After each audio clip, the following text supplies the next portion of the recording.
Well, hello, Shiny Crafty People. It's Totten here, and welcome back to the channel. Today I'm going to make a fabric cover for hangers. It's super easy to do. The first thing you need to do, and come down here, I'll show you what we need to do, is we're going to make a template for our hanger. And what I've done is literally just gotten a piece of cardboard, and I measured around the hanger I'm going to use, and I've given myself more than 1/4 of an inch around each of the sides, and then I can go as long as I want wherever I get out of the fabric that I want. And then I flattened it out in the top here because this is where we're going to leave an opening. So it's going to be 2 pieces of fabric. What I did is I went to one of my pre-made quilts and I used the bottom edge to be the bottom piece, so it's already bound. I don't have to bind that part, and I have a back here, right? Well, I did go ahead and make some biased binding, and this is literally just made with fabric cut on the angle. I cut some pieces on the angle so they would be somewhat stretchy, and then you just sew the 2 angled pieces together to get our straight lines. And that's something you can easily find out how to do online. Plenty of bias binding tutorials out there. Now it's going to be a little strange because I need this opening to work here, so I either have to figure out how to leave that opening in, or I'm just going to bind the entire side of each one of these, and then I'll put them together, and so you'll see the binding edges will get sewn together. It'll make sense in just a moment. Let's go over to our sewing machine and bind each of these.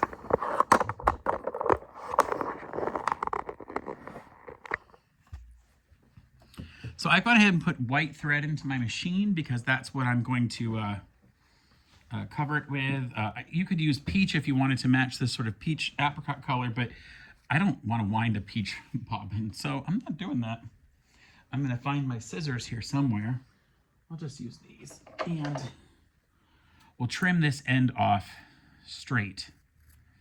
And then I'm going to have to do a little flip and fold here.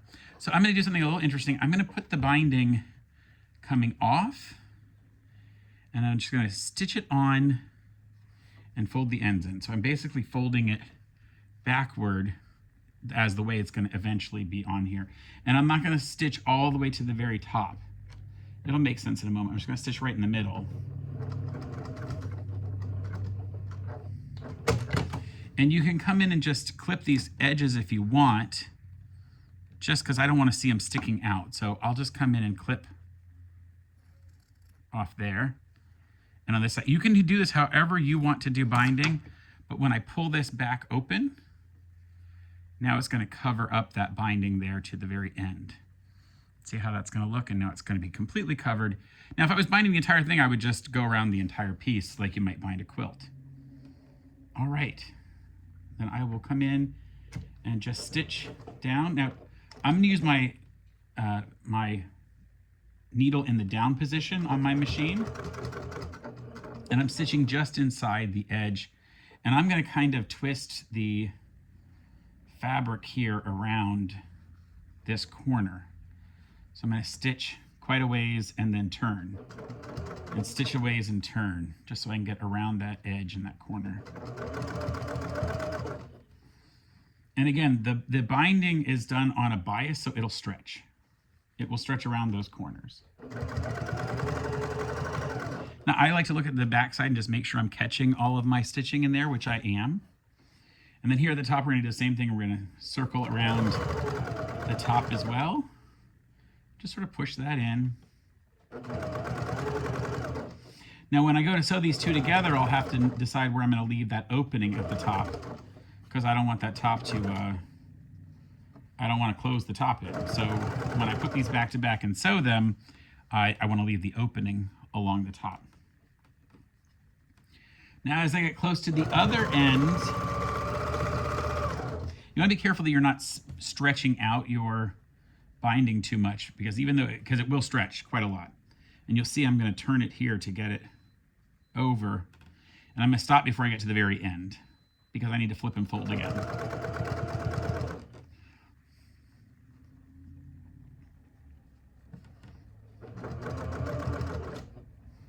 So what I'll do is just clip a little extra, and then I'll fold that in like this.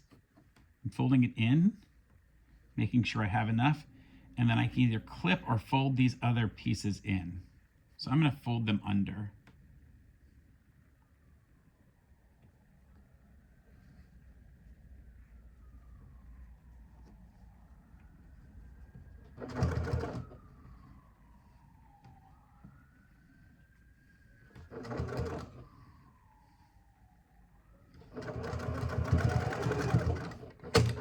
And that's now finished, that entire piece.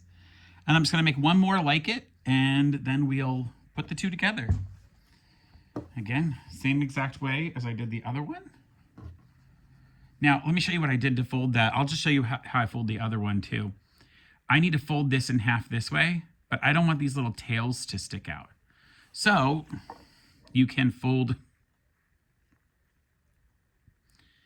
each of the edges under here. And in fact, I could go to the machine right now and just put a stitch across those because those won't be seen. They're going to be inside. So fold in and put a little stitch, or you can do a hand stitch if you want. Now those are stitched out of the way, and then I can fold the entire thing in. And now that lets me come down here and cover it over and start stitching. I don't love binding. There are better ways to do this in some ways. But for this, I think it makes more sense for how I need to do that piece to get the opening in the top. This project would be really great for if you're giving someone like an entire bedroom worth of set of stuff that all matches, and you want to sort of match all their pieces and parts. I got a little off on the edge here, so I need to take that back out. I like the idea is if you're going to give someone a quilt and you want to, like, this is a pre-bought quilt that I got from Amazon. So if you were going to give somebody the quilt, you could then make all the other things that would go with it. You can make them pillows. There's a video on my channel about making pillows. You could make little bags and things for them to put all their stuff in. There's a lot of options. I mean, I even made in this pre-made quilt series, I even did a tennis bag out of a pre-made quilt. So there's so many options. With this exact same quilt, I did like a zippered bag with a diagonal zipper that was meant for like an iPad or a computer. That was a lot of fun, actually. I liked that one because I like this. And you could do different colors of your material if you wanted. Okay, we're almost at the bottom. So I'm going to figure out how much I need at the bottom and just cut it off extra so I can fold it in as we get to that point. They do make attachments for your machine that can actually do this, put the binding in a certain way, but I don't do that much of it, so to pay for that would be a little crazy. I'm going to take it out here, make sure that the back is still holding, and I'll do that fold that I need to do to get the right measurement. Okay, I need that measurement, but all this would stick out, so I want to put that back under there so it won't stick out. Yeah, that looks good.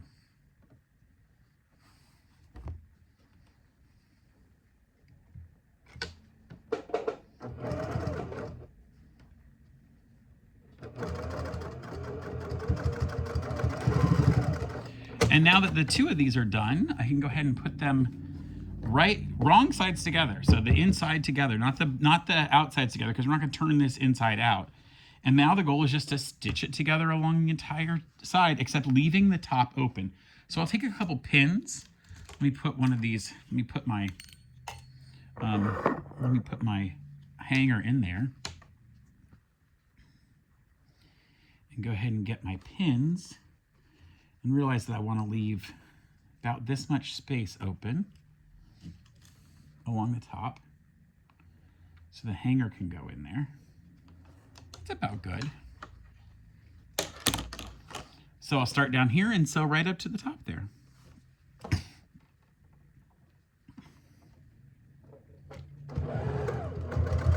There's a lot of material going in, so you're going to want to make sure it's properly lined up together.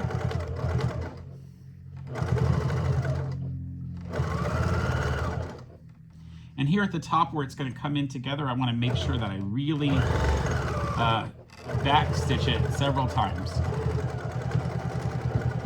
In fact, if you wanted to angle and go off the side, you could. I'm not going to worry about the hair. And I'm going to do the exact same thing going back the other way, rather than trying to go from the center out.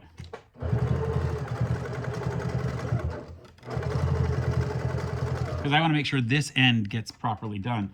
So to make sure that happens, if I started in the center and went out, it might be off. But if I start at that point, I know it's not going to be off.